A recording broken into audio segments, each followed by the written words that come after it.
Please subscribe to hear more Cryptid Tales. If you like the story you heard, give us a thumbs up and feel free to leave us a comment. If you'd like to hear your own cryptid encounter on Cryptid Tales, send us an email at cryptidtalesmail@gmail.com. When the recession hit in 2007, like many other people in America, I found myself in search of a job. I had been laid off from the factory I worked at for the past 8 years, and where I'm from, there just weren't many options available. My cousin worked for the county, and after calling in a few favors, was able to get me on as well. I wasn't real pleased at the idea of working for the county doing road maintenance, but beggars can't be choosers, and I felt fortunate to even be employed. As hard as it was to find work those days in a rural county such as mine, I should have expected there to be a catch, and there was. My cousin was able to get me on with the road maintenance division, but I wasn't going to be filling potholes and grading back roads. The only position they had available for me was cleaning up roadkill. Now normally, there would have been no way I would have taken this job, but I was desperately needing work. I was already falling behind in my bills, and honestly, the job did pay pretty good. Plus, I had county benefits. But don't get me wrong, the job was way more horrible than you can even imagine. It's one thing to think about a dead possum laying on the side of the road, but it's an entirely different experience to actually stand there smelling it as flies buzz around its bloated body. And those bodies aren't always in one piece either. But I'll spare you those details. Needless to say, it was a miserable job, but my life would be changed forever because of it. The job of a roadkill collector is pretty simple. Your truck is equipped with a lift gate and a winch for the bigger animals, but mostly it's just you and a shovel. And the suit, of course. You definitely want to wear some coveralls and gloves because, trust me, you don't want that stench coming home with you. My typical day would start about 3 a.m., and I'd make my main run along the old highway before the sun got up, and while traffic was still scarce. Two things that are your enemy when you're picking up roadkill is the heat of the day and vehicles whizzing by. So I did my best to avoid both of those as much as possible. The highway run would take me about an hour, hour and a half, and then I'd start working the back roads as I made my way back into town. Most of the roads were gravel and just led to a few houses here and there. If I didn't get a call, I didn't have to check those roads every day. Most people who lived in the area knew to look out for animals running out in front of them. You don't want to hit a deer in your pickup truck. I've seen vehicles totaled by deer. But there was one road that I did have to check each time I went out. It was an old paved back road that wound through the woods and connected our main county road going into town with the other main road that led to the highway. It was a favorite shortcut for locals and teenagers trying to avoid the sheriff when they're coming home after a night of a little drinking. It also had its fair share of speeders. Surprisingly enough, that's not why it produced a lot of roadkill. The reason for that was the bridge. This particular road crossed what was called Polecat Creek. It was a river during flood season, but they called it a creek anyway. On each side were steep rock bluff embankments, so the only way animals could cross was by going across the old one-lane bridge. Bridges are absolute death traps for animals, even with 2 lanes, but this bridge claimed victims almost daily. There was a curve before the bridge and a curve after. Both sides of the road were heavily wooded, so you couldn't really see a car coming until it was already hitting the bridge. A raccoon or a skunk caught out in the middle had nowhere to go, and most drivers wouldn't even notice they were there until it was too late. I'm surprised 2 vehicles hadn't slammed into one another trying to cross at the same time, but the only accident anyone could remember happened back in the 70s and nobody got hurt. I guess that's why they never widened the bridge into 2 lanes. That, and the county probably didn't have the money. On a good day, I'd reach the bridge a little after 4 a.m. Most of the night traffic would have already passed, and there was less chance that I'd find myself in the same predicament as one of those animals trying to cross the old bridge. I only had one close call where I thought for a second I was going to have to jump over the side into the creek. but there was enough space for me to squeeze up against the side as the car rumbled past me. I was always on edge when I had to go out on the bridge after that. I hated that bridge. Not only the bridge, but that entire stretch of road. For some reason, that road gave me the creeps. Well, a reason that I would eventually learn. The first time I had anything happen at the bridge was in the early fall. I pulled my truck off to the side in a little gravel turnaround spot at the end of the bridge and put it in park. I left the park lights on to catch any incoming traffic's attention, grabbed my shovel out of the back, and started walking out to what looked like a big boar coon laying up against the sidewall of the bridge. The sound of my boots hitting the old asphalt and the crunch of a few pebbles every now and then made me realize how quiet it was out there. I was the only thing making sound, and there certainly weren't any cars coming. I made my way to the raccoon and scooped it up. The sound of my shovel scraping the blacktop echoed down the creek. Right below me in the creek was a loud kerplunk as something hit the water. Whatever it was hit the surface hard. I thought maybe I had startled a beaver and it slapped its tail like they do sometimes, or maybe it was just a fish.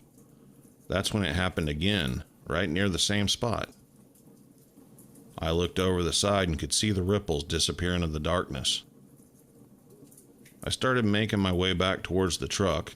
Then off to the side came a loud clack as a rock hit the rock bluff and splashed into the water.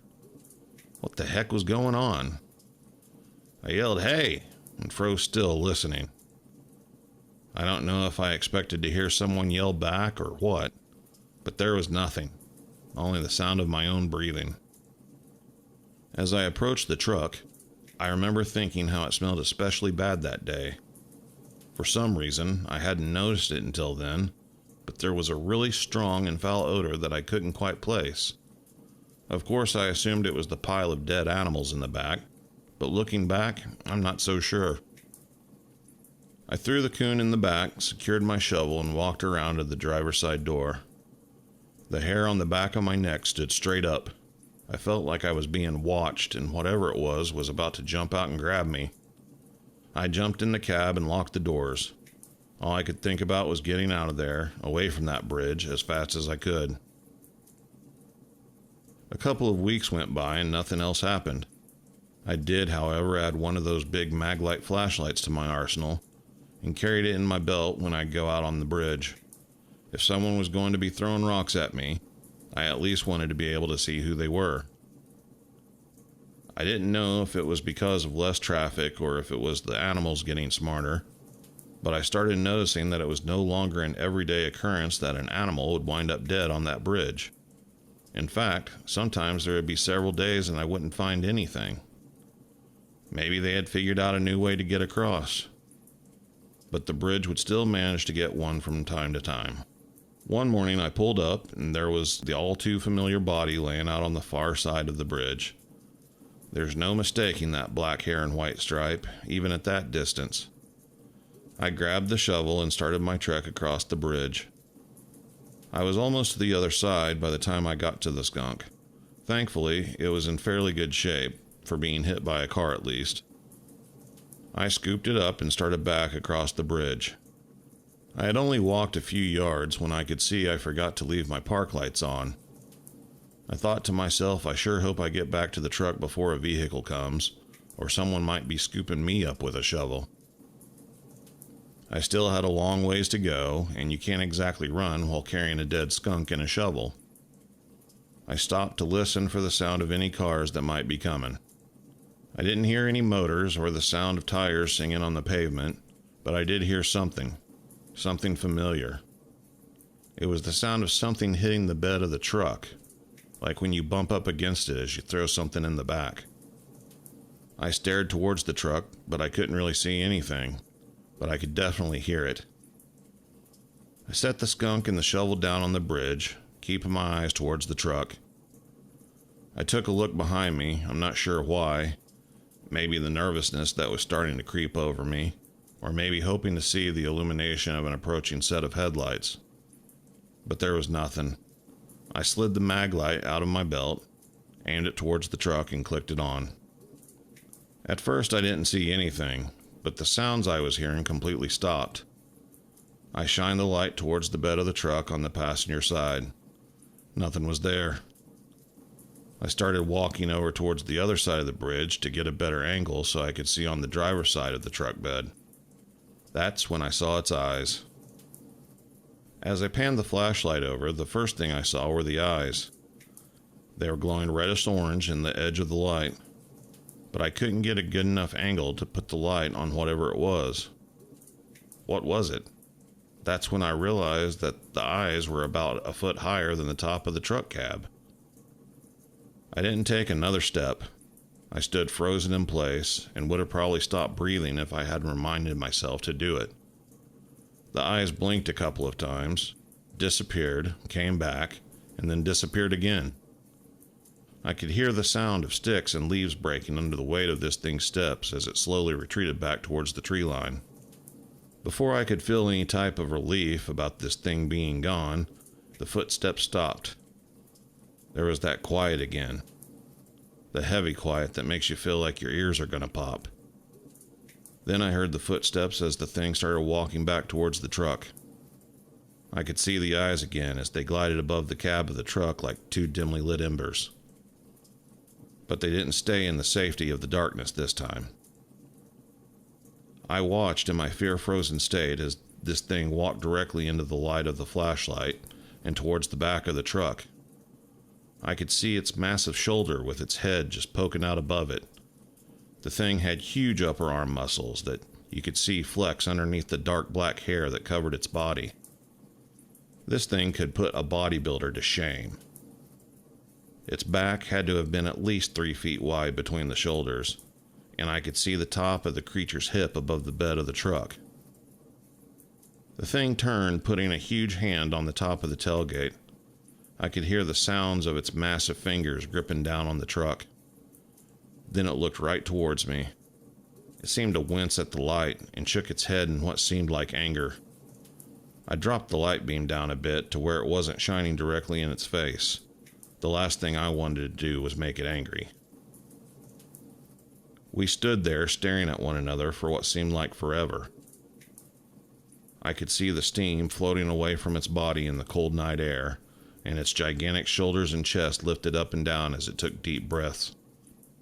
Every now and then the silence would be broken by a huge huffing sound it would make. I could tell it was thinking about its next move, but I couldn't do anything but stand there and stare at it. It had me pinned on the bridge away from the truck.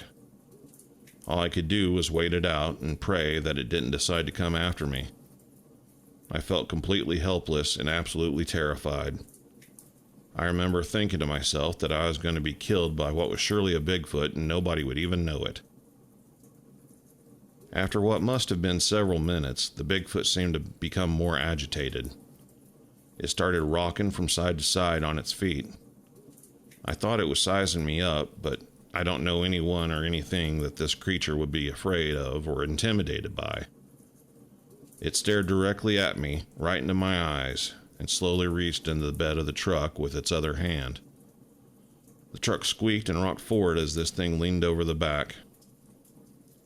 The Bigfoot gave another loud huff, then lifted the body of a large dog I had pulled off the highway and threw it over its shoulder like you would carry a bag of clothes. The creature let out a loud bark of its own that caused me to jump back a step. You could feel it shake the entire bridge, it was so loud. Instinctively, I pointed the flashlight right at it, but it was already gone from its spot at the end of the truck bed.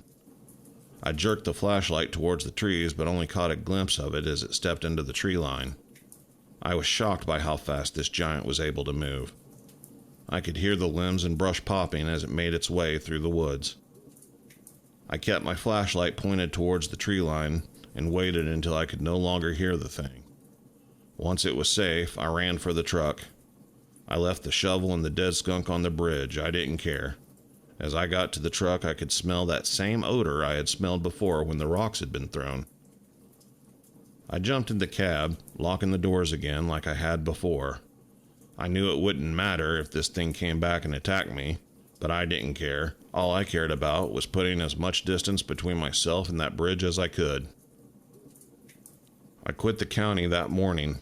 The only person I told was my cousin, and, of course, he laughed at me, but promised he wouldn't tell anyone, and I don't think he has. As far as the county knows, I quit because I couldn't handle the smell anymore. They didn't question it, and as it turns out, nobody lasts long at that position. And that bridge at Polecat Creek, I've never been back down that road since, and I don't plan on it either.